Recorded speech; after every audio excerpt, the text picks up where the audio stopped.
Hello, কি অবস্থা সবার and welcome to my new blog. আজকের ব্লগের ডিসক্লেমার শুরুতেই দিয়ে দিচ্ছি, এই ব্লগ দেখে কারো যদি জিভে জল চলে আসে আমাকে কেউ দোষ দিও না। আজকে আমি তোমাদেরকে খুবই ইজিয়েস্ট ওয়েতে একটা জলপাইয়ের আচার তৈরি করে দেখাবো। এখন তো জলপাইয়ের সিজন অ্যান্ড বাজারে খুবই ফ্রেশ জলপাই উঠেছে। যাই হোক, আচারের কথা শুনলে আমাদের মাথায় অনেক টেনশন কাজ করে, অলসো রোদে দেওয়ার ঝামেলা, অনেক পরিশ্রম করার কথা এইসব মাথায় চলে আসে, তাই আমরা অনেকেই আচার বানানোটা অ্যাভয়েড করি। বাট আমি তোমাদেরকে একটা কথা একদম প্রমিস করে বলে দিচ্ছি, আজকের এই ভিডিওটা দেখার পরে তোমাদের আচার বানানো নিয়ে কারোই আর কোনো রকমের অলসতা কাজ করবে না। শুরুতেই আমি জলপাইগুলোকে একদম পরিষ্কার পানিতে ক্লিন করে সেদ্ধ বসিয়ে দিয়েছি। এখন আমি এটাতে অল্প একটু লবণ অ্যাড করে দিয়েছি। এটাকে খুব বেশি সেদ্ধ করতে হবে না, মোটামুটি সেদ্ধ হয়ে গেলেই নামিয়ে ফেলবো। পাঁচফোড়নটা হচ্ছে আজকের আচারের একদমই মেইন একটা ইনগ্রিডিয়েন্টস বলা চলে। তো আমি পাঁচফোড়নটাকে প্রথমে একটা মিক্সারে একটু গুঁড়ো করে নিব।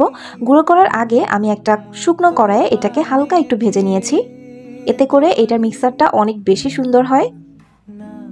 অনেকে আস্তা পাঁচফোড়ন ইউজ করে, কিন্তু আমি হচ্ছে গুঁড়ো করে ইউজ করি, এতে করে খুব ভালো একটা ফ্লেভার আসে।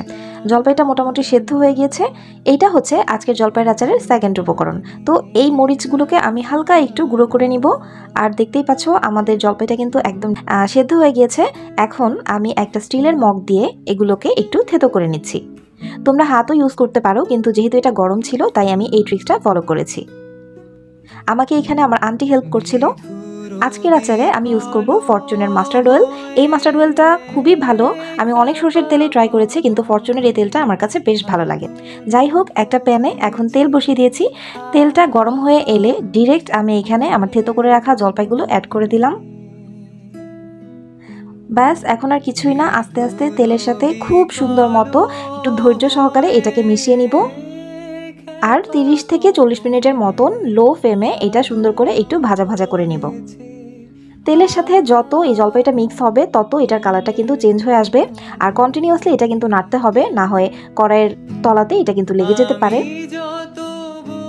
তো দেখতেই পাচ্ছ আমি অলরেডি 20 মিনিট এটাকে নাড়াচাড়া করেছি অ্যান্ড এটা কিন্তু খুব সুন্দর একটা কালার চলে এসেছে। এখন আমি এটাতে চিনি অ্যাড করে দিলাম। 2 কেজি জলপাইয়ের জন্য আমি এখানে হাফ কেজি চিনি অ্যাড করেছি। তোমরা কিন্তু তোমাদের টেস্ট বাড অনুযায়ী মিষ্টির পরিমাণটা একটু কমিয়ে কিংবা বাড়িয়ে ইউজ করতে পারো। এখন আমি এটাতে একটু চিলি ফ্লেক্স যেটা আমি করে রেখেছিলাম সেটা অ্যাড করে দিলাম। এই পর্যায়ে আমি একটু লবণ দিয়ে দিয়েছি। আচারটা একেবারে হয়েই এসেছে। এখন শেষের দিকে আমি একটু জাস্ট পাঁচফোড়নের গুঁড়াটা অ্যাড করে দিলাম। আমার এই আচারটা তৈরি করতে কিন্তু 250 ml এর মতো সরষের তেল লেগেছিল। যাই হোক, আমি হচ্ছে আগের দিন এটাকে রেখে দিয়েছিলাম অ্যান্ড নেক্সট ডে মর্নিং এটাকে জারে ভর্তি করার আগে জাস্ট আরেকবার একটু তাপ দিয়ে নিয়েছি। তোমরাও এটা করো, তাহলে হচ্ছে আচারটা অনেক দিন ফ্রেশ থাকে। Just look at the colour guys, এই আচারটা এত মজা হয়েছে। এটা খিচুড়ি, পোলাও অথবা ডাল ভাতের সাথে খেতেও কিন্তু ভীষণ ভালো লাগবে। তোমরা সবাই ট্রাই করো অ্যান্ড আমাকে কমেন্ট করে জানিও রেসিপিটা কেমন হয়েছে।